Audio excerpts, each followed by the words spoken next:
You have likely felt the crushing weight of invisibility.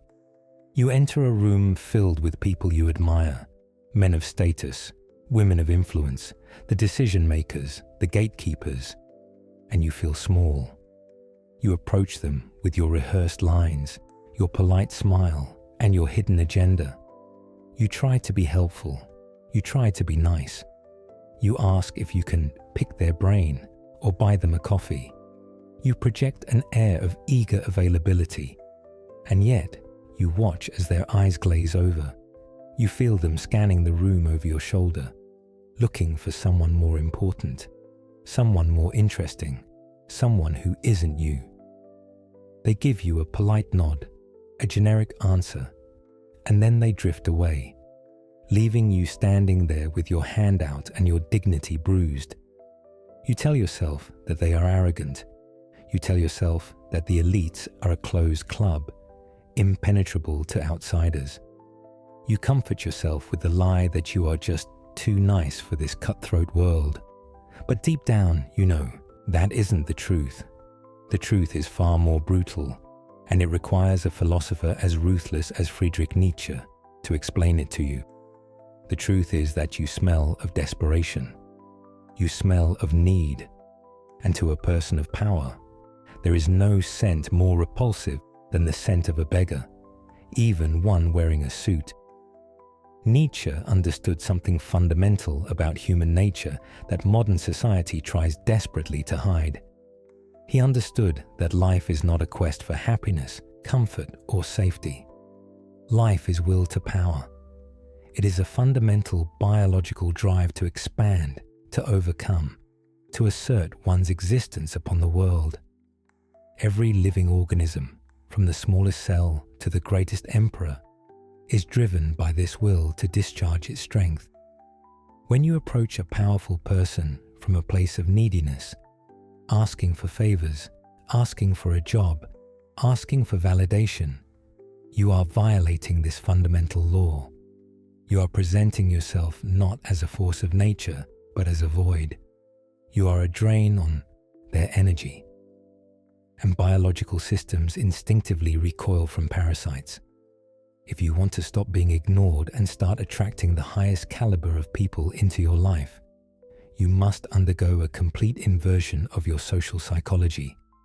You must kill the slave morality that has been programmed into you by a mediocre society and adopt the master morality of the aristocrat of the soul. You must stop seeking connection and start commanding respect. This is not about learning new pickup lines or networking hacks. This is about restructuring your soul so that you become a gravitational force that others cannot help but orbit. Let us begin by dissecting the error you are currently making. Most men operate under what Nietzsche called slave morality. This is the morality of the weak, the herd, the masses. The slave values kindness, humility, harmlessness, and pity. The slave believes that because he is weak and needy, he deserves to be helped. When the slave approaches a master, someone who has achieved power, wealth, or status, the slave subconsciously believes that his own inferiority is a claim on the master's time. He thinks, I need help, you have resources, therefore you should help me. But the powerful operate under master morality. To the master, what is good is what is strong, vital, noble, and difficult. What is bad is what is weak, cowardly, and shameful. The master does not respect weakness. He despises it, not out of malice, but out of instinct. When you approach him with your hand out, asking for a favor, you are signaling that you are below him. You are signaling that you are a cost to be incurred, not a value to be gained. You are framing the interaction as a transaction where he loses and you win. Is it any wonder he turns away? To attract the powerful, you must first become a manifestation of the will to power yourself. This means you must become a value generator, not a value extractor. Nietzsche speaks of the gift-giving virtue. He describes the Übermensch, the overman, as being like the sun. The sun does not ask the earth for light. The sun does not beg the planets to orbit it. The sun simply burns. It possesses such an overabundance of energy, fire, and gravity that it cannot help but give. It overflows, and because it overflows, the planets are drawn to it. They have no choice. You must become like the sun. You must build your own resources, your own mind, your own projects, and your own vitality to such a point that you are overflowing. When you walk into a room, you should not be looking for what you can get. You should be looking for where you can discharge your excess strength. This shifts your entire demeanor. You stop leaning forward in desperation and start leaning back in assessment. You stop scanning for approval and start scanning for potential. The powerful recognize this energy instantly. They recognize a fellow predator. They recognize someone who is full. This brings us to the Nietzschean concept of the pathos of distance. In our modern, democratic, overly friendly world, we are taught that we should try to be friends with everyone. We are taught to be accessible, open, and egalitarian. Nietzsche laughed at this. He understood that true nobility requires distance. The noble soul has reverence for itself, he wrote. It does not lower itself to be intimate with everyone. When you try to act overly familiar with a powerful person you just met, slapping them on the back, making self-deprecating jokes, trying to force a buddy-buddy dynamic, you are violating the pathos of distance. You are trying to drag them down to your level because you are too lazy to climb up to theirs. High-status people maintain strong boundaries. They are selectively accessible. If you are too available, too eager, too easy to know, you are perceived as having low value. Scarcity creates value. Gold is valuable because it is rare and hard to extract. Air is vital but free, so nobody values it until it is gone. Do not be air, be gold. To apply the pathos of distance, you must learn to be comfortable with silence. You must learn to be comfortable with disagreement. You must learn to withhold your validation. When a powerful person speaks, do not be the bobblehead doll nodding furiously at everything they say. That is the behavior of a servant. Listen critically. If you agree, give a slight nod. If you disagree, say so, respectfully, but firmly. I see it differently. That phrase is a thunderclap in a room full of sycophants. It signals that you are an independent mind, a sovereign territory that must be negotiated with, not a colony to be ruled. The elite respect those who have boundaries because boundaries are the hallmark of self-respect. If you respect your own time, your own opinions, and your own dignity, they will respect it too. If you are willing to drop everything to accommodate them, you have just told them that your time is worth zero, and they will treat it accordingly. Now, we must address the poison that prevents most men from ever ascending. Resentment. Nietzsche used this French term to describe a specific kind of festering, subconscious envy. It is the hatred that the weak feel towards the strong. It is the mechanism by which the mediocre demonize success to feel better about their own failure. You might think you admire powerful people, but dig deeper. When you see a man with the wealth you want, the woman you want, or the respect you want, is there a small voice in your head that says, he probably cheated to get there, or he's arrogant, or he's just lucky? That is resentment. It is the smell of sulfur on your soul.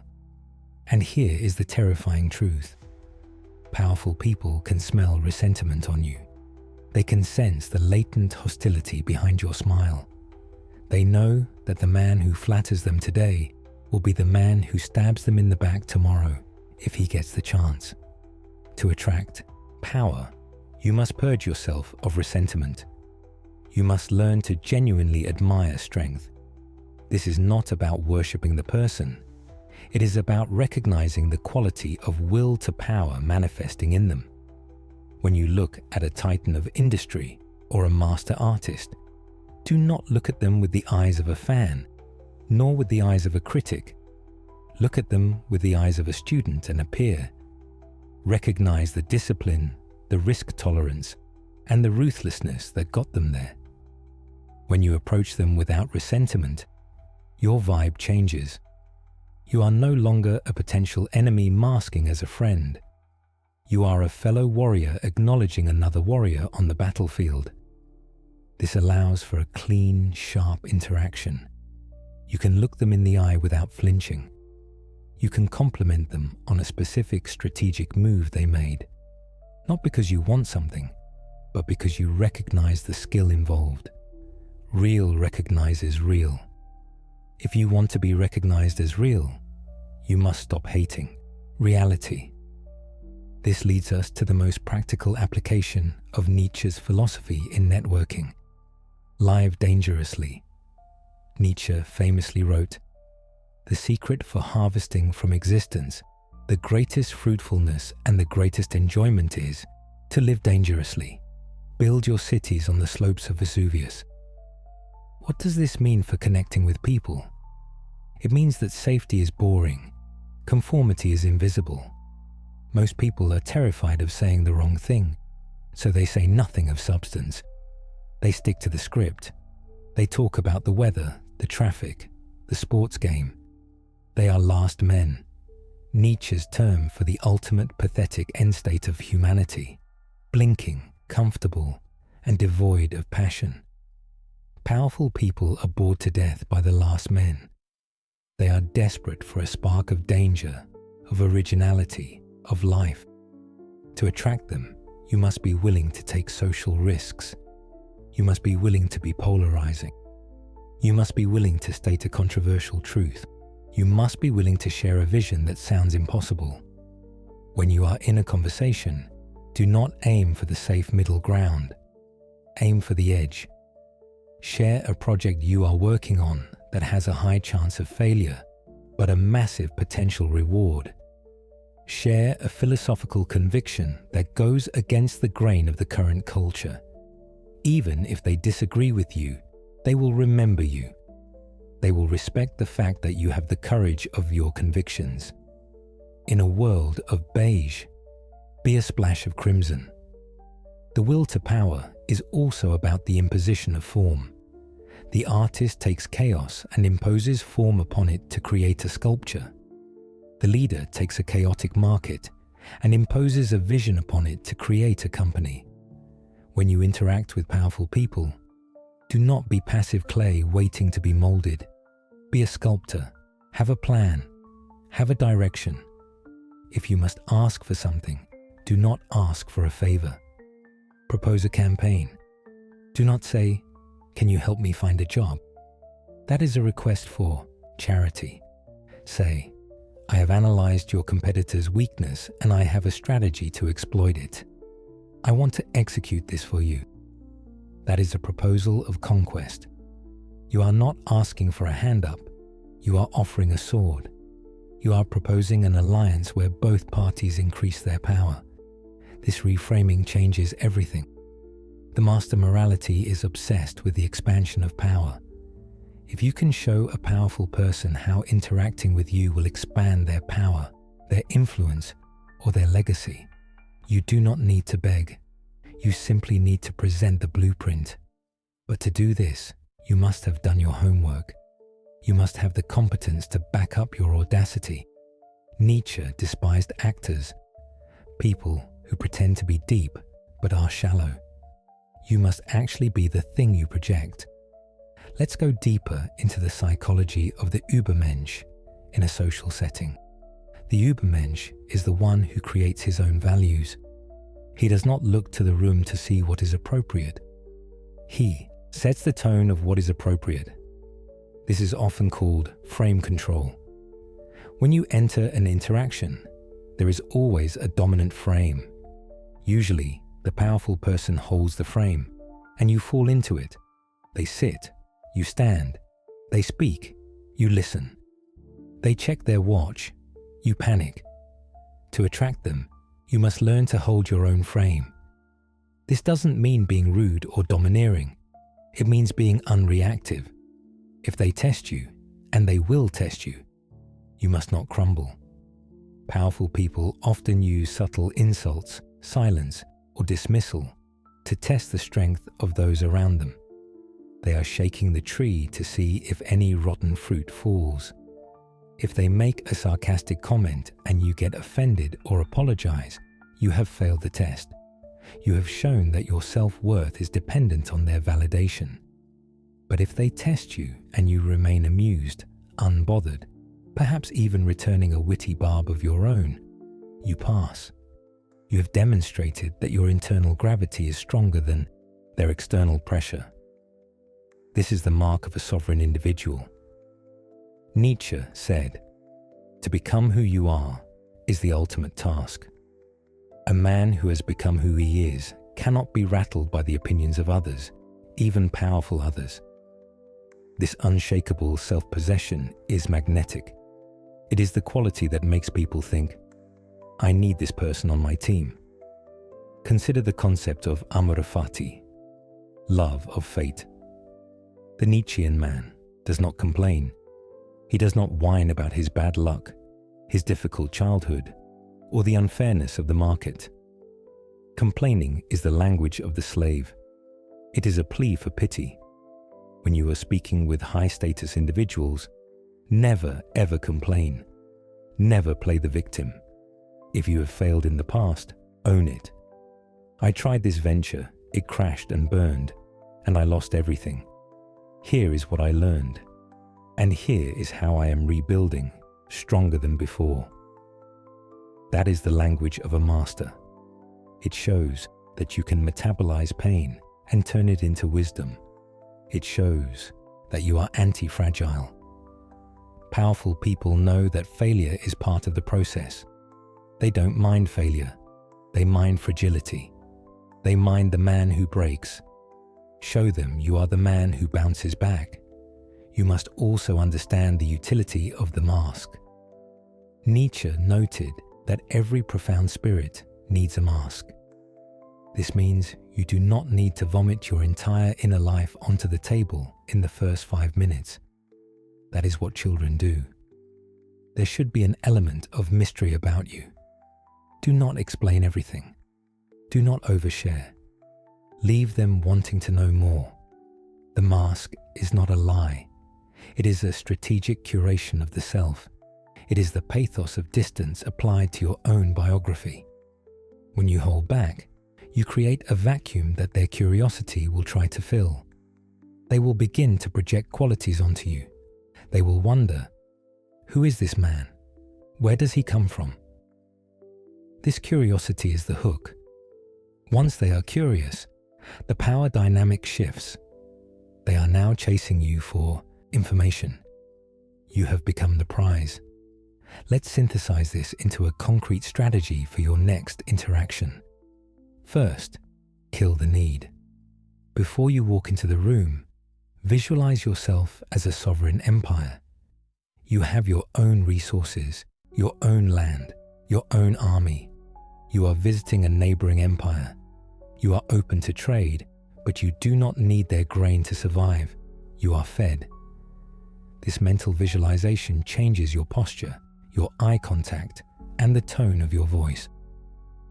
Second, identify the will to power in the target.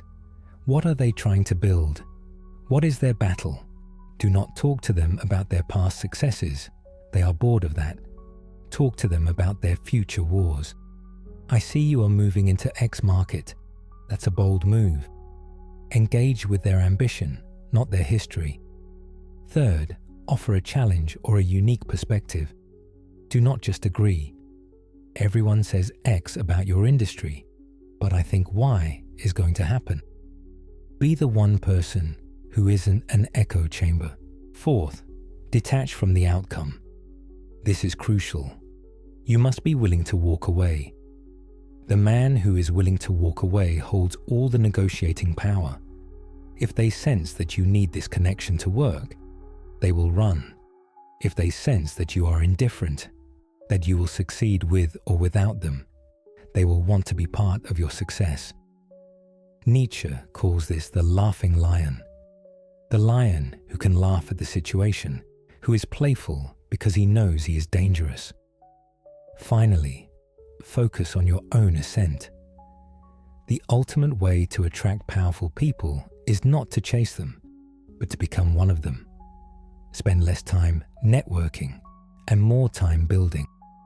Nietzsche's philosophy is fundamentally about self-overcoming. It is about sculpting yourself into a higher man. If you spend 10 years chasing elites, you may catch a few crumbs. If you spend 10 years building your body, your mind, your business, and your masterpiece, the elites will come to find you. They will seek you out because you are a source of power. You become the generator. Stop looking for a savior. Stop looking for a mentor to hold your hand.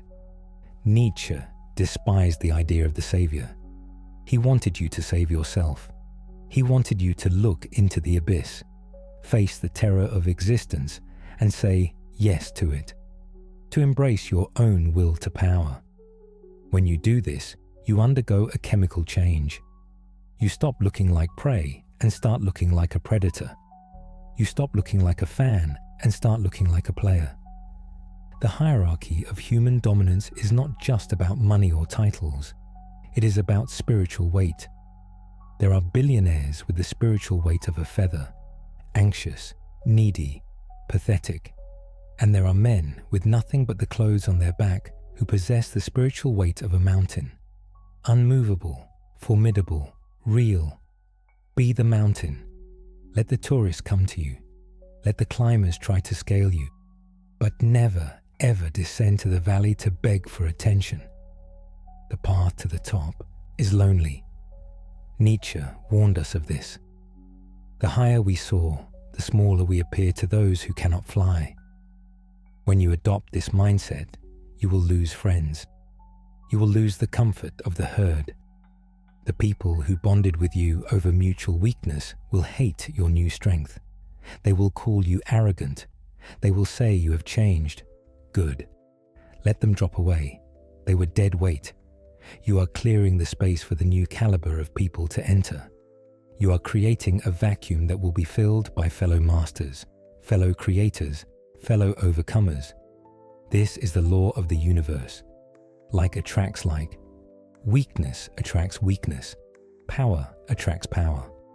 If you want the powerful, you must forge yourself into a vessel of power. So the next time you see that influential person, do not walk over with your hand out. Stand tall, fix your collar. Look them in the eye with the calm amusement of a man who knows his own worth, and wait. Or simply nod and go back to your work. Let them wonder who the hell you are to ignore them. Let them feel the gravity of your self-sufficiency. This is the way of the will to power. This is the way of the master. Stop asking. Start becoming. The world belongs to those who take it, not those who ask for permission. Go now and build something so magnificent that they have no choice but to knock on your door. And when they do not be surprised. Just smile, open the door, and welcome them as equals, because by then, that is exactly what you will be.